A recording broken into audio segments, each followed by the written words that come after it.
Hey everybody, Dr. Troy Dukowitz here, and this is your Monday Office Moment. We are going to go down the path here for the next few weeks of talking about a Disney-style practice. Now, why Disney-style practice? Number one, it's something that I have mastered over the course of probably some 20 years as I've studied Disney. I've been there. I mean, that doesn't make me the expert, but I've actually been to the Disney Institute, and I've been behind the scenes and seen how they make the magic happen.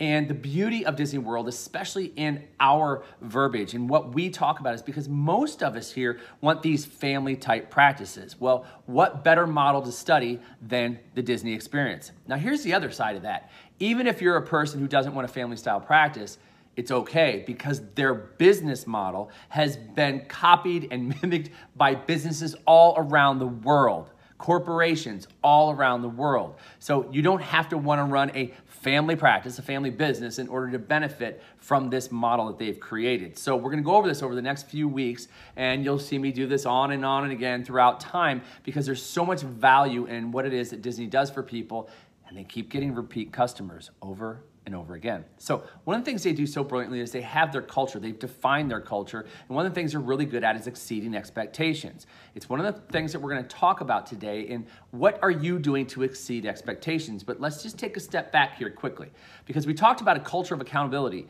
in previous videos. And that is extremely important in terms of patient care. But then there's the patient experience. People coming into your office. What's the culture that they run into? Now, by definition, here's culture. The attitudes, feelings, values, and behaviors that characterize and inform your patients. Think about this. The attitudes, feelings, values, and behaviors that characterize and inform your patients. So what are the attitudes that you and your team have when people come into your office? What are the feelings that you're giving off to people? What are the values that you're operating the business by? And what are the behaviors that each person has? So when you look at this, you start to realize, like, wow, maybe you haven't defined this before. And so you might get frustrated with a front desk person who's not performing appropriately or how you wish they would perform. Well, have you talked to them about attitudes, feelings, values, and behaviors? You might be upset with a new patient advocate. Hell, doc, you might be sitting there going right now, going, oh my gosh, I have not defined the attitudes, feelings, values, and behaviors for myself in patient care. How can I expect my team to do the same thing? So this is a great team exercise to go through and identifying what are the attitudes, feelings, values, and behaviors that you want people to experience when they come into your business. It's what they experience coming in, and it's what they take with them when they leave. And so it's extremely important that we understand what these things are. So when we understand what they are, then we can actually identify the roles that we play. Now you're sitting there right now probably going, oh my gosh, he is throwing a lot of stuff at us today. Stay with me here. Here's what we want to do. Number one, exceeding expectations. Like if you're going to write this on a piece of paper, exceeding expectations, write that across the top. And then write culture. How do we as a culture go about exceeding their expectations? And that means that we have to identify the attitudes, feelings, values, and behaviors that we're running this business by. We have to identify it. And we also have to understand how each role lives in these values, attitudes, behaviors, and feelings. So we want to improve our service. And in order to improve our service, we want to make sure that we have these things clearly defined because then we have a blueprint by which we are supposed to be working every day.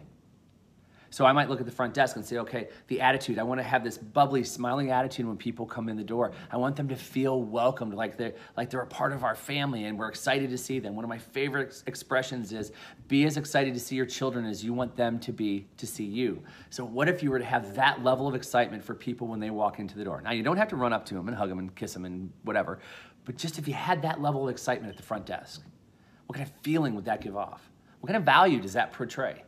Maybe family values, family first, and that's what we run here in the office.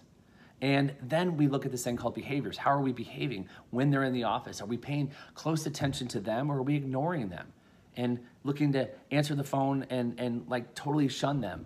Or are we very kind and saying, Mary, just a second, I have to grab this real quick. Hello, thank you for calling. Can you please hold? Or I'll be more than happy to help you out. Mary, you can go to room 3. What can I do to make your day? What are the attitudes, feelings, values, and behaviors that you want at the front desk? And you all can talk about this. And then maybe I have a new patient advocate.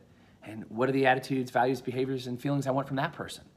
Look, that person is possibly doing x-rays, they're maybe doing your exam, they might be doing the consult, they might be doing the Insight substation scans.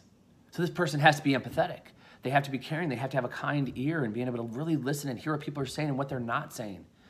They have to be able to lean in when somebody is getting upset and let them know that they're not alone. So there's so many different attitudes, values, feelings, and behaviors that we need to talk about that a lot of times we don't talk about, and then we get upset if our team isn't adhering to them.